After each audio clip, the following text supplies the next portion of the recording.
Welcome to Slash Bash, where today I am bringing you another malicious compliance Reddit video. In our first story, you sure you want me to call the police? Let's jump right in. I'm a 29-year-old female, and when I was a child I lived with my mom and her new boyfriend, we'll call him A-Hat. They met when I was 10 years old. From the moment I met this man, I never liked him. He gave off the most terrifying vibes, and even as a child, I could instinctively tell that there was something wrong with this man. Fast forward 6 years, and my mom and A-Hat are getting married on my birthday, no less. I have 3 new siblings in that time, and this man, for the past 6 years, has made my life a living hell.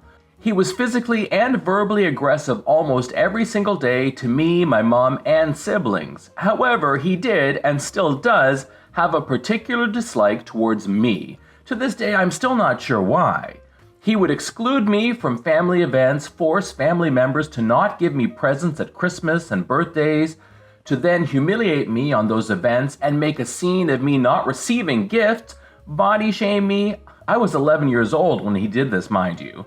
He would call me a slut for wearing a skirt. He spent approximately $50,000 of my inheritance, would hide my phone for no reason so I could not contact my father or friends or extended family, would not let me eat the yummy food but would sit there and eat it in front of me, and that's just a snippet of the charms of this literal awful human being.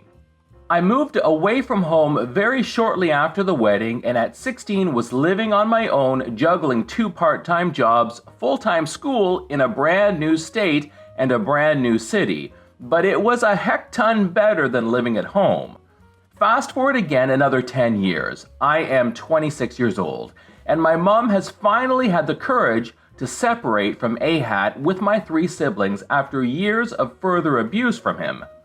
He still tries to terrorize their lives and control them and demonstrates very threatening behavior, but at least they're out. My 3 siblings chose to stay with my mom for obvious reasons, but still had to have visitation with their father due to custody arrangements. A-Hat always had a lot of resentment towards the children for this, but can you blame them? Fast forward now to present day. I have full care of the oldest of my 3 younger siblings as she wanted to escape A-Hat and move states to live with me. I fully supported this because I have always tried to help where I can. The youngest of the 3 stays with my mom. The middle child, my brother, was very traumatized by A-Hat's behavior and consequently has a lot of untreated trauma and behavior to go with it. I tried to take care of him, but he also was too violent for me to handle.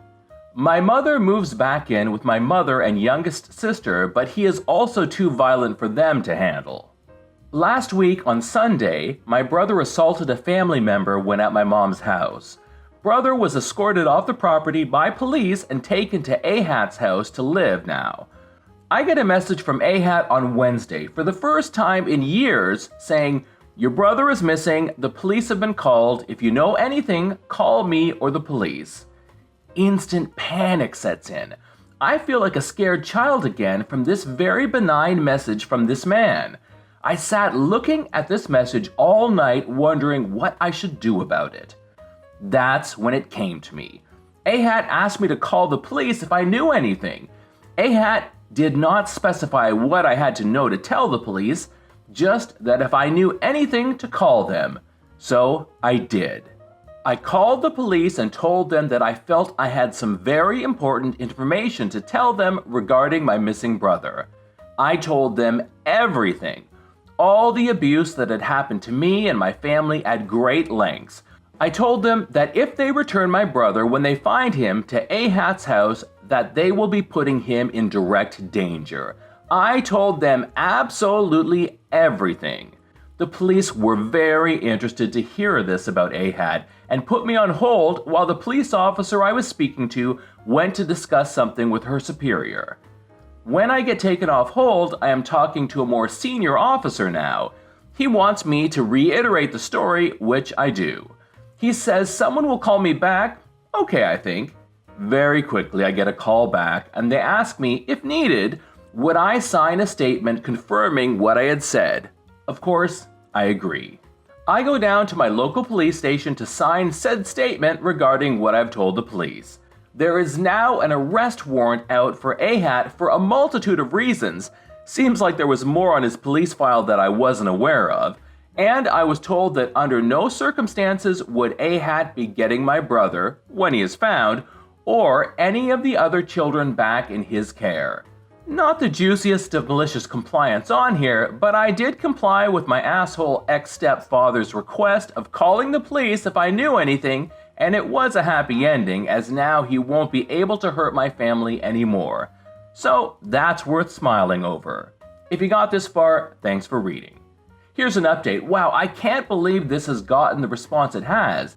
Thanks to everyone for their kind words. You have no idea how much it has made me smile when I woke up and read through them this morning. I am the happiest person right now. You have really touched my heart. My brother is still missing at this stage. However, I also feel confident that he is okay. My brother is relatively smart when he is not in a heightened state, and I also think he would have potentially run away to hide, hopefully at a friend's house. He tries to remove himself from bad situations because he knows he might struggle to control his anger when and if he does get angry. He also removes himself from getting hurt, too. Who would have guessed, though? If I find any information of what happens to Ahat, I'll update this, but it could be a while given that I have had the displeasure of knowing him for 19 years, and he has slimed his way out of every single repercussion for his terrible actions so far. Story number 2, keep bothering me at the bar, then look dumb in front of your friends. 2 years ago, before the C thing happened, me and my colleagues were at a pub in London, which is a bit crowded. Me and a male colleague are talking at the bar. 5 very big guys approach and start standing right next to me, and since there's not a whole lot of room, one of them starts bumping into me. A few minutes go by, and I start feeling he's grazing my bum while he's still turned the opposite way, trying to be sneaky. His friend is also in front of him, so effectively covers anyone else's view. I turn and give a death stare to them, and they just laugh, like they know I can't make a scene, as I'm obviously with colleagues and he could just say he bumped accidentally into me. The male colleague I'm talking to also says, maybe it's accidental, twat. So, fast forward the malicious compliance. Once again, I feel like something is touching the back of my upper thigh, so I move a little forward very quickly and tell my colleague to swap places with me so he can decide from experience whether it's really accidental, which he's happy to do. The moment we do is also exactly when the other guy decides it's a good time to give a massive squeeze to what he thinks is my bum. Obviously, he notices right away something isn't the same, and he turns around only to see my colleague's outraged expression, me laughing in his face and his friends just taking the piss out of him. He turns the color of a lobster, and they all flip off very quickly.